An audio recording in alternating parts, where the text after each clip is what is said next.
السلام عليكم شباب وبنات، شلونكم؟ ان شاء الله تكونون بخير وتبدأ تشوفون فيديو اليوم.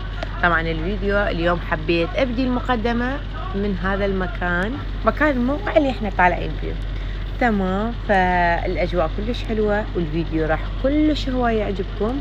بس اتمنى اللي اول مرة يشوفني وما مشترك بالقناة اتمنى يشترك بالقناة ويفعل الجرس حتى يوصلكم اشعار بكل شيء جديد انزله. خليكم وياي نشوف الفيديو للنهاية.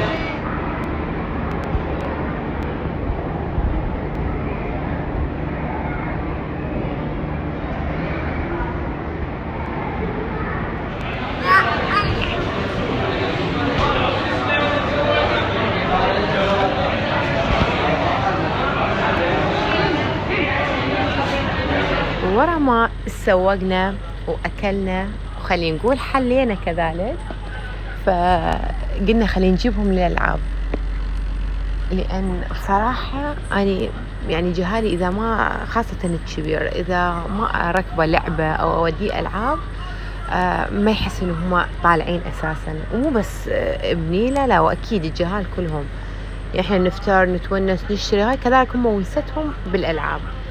فجبتهم لهذا المكان. طبعا هيج اماكن اكو منها هوايه، يعني زيونة، كرادة، شارع فلسطين، عظمية، بكل مكان موجود. تمام، وتقريبا هي كلها نفس الشيء او تشابه، الا باستثناء الحجم او الاماكن اللي واحد يروح له. فاني بصراحة كل مكان اروح اني اكو مكان انه اعرفهم ومعرفة وكذا. فشكرا للكادر هذا كلش انه كانوا ويا الجهال، يعني يحافظون على الجهال، يخافون على الجهال، يركضون وراهم. يعني في هذا المكان بصراحة اول مرة اجي بيه، لكن كلش كان حلو.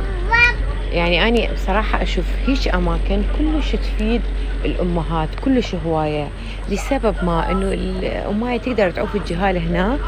طبعا امان كلش، ويقدرون يروحون مثلا يسوون شغلهم. تمام، فمن يرجعون انه هم هم مسوقين مسواق حلو، هم بالتالي انه الجهال متونسين، يعني الطاقة السلبية، الحركة، كله من جسمهم يطلع باللعب، بالركض، بالصراخ كذلك في بعض الاحيان.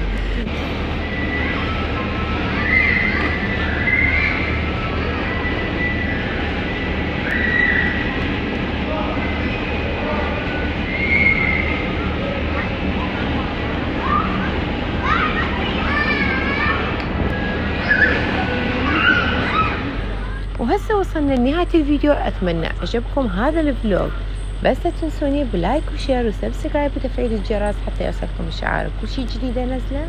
ومع السلامة.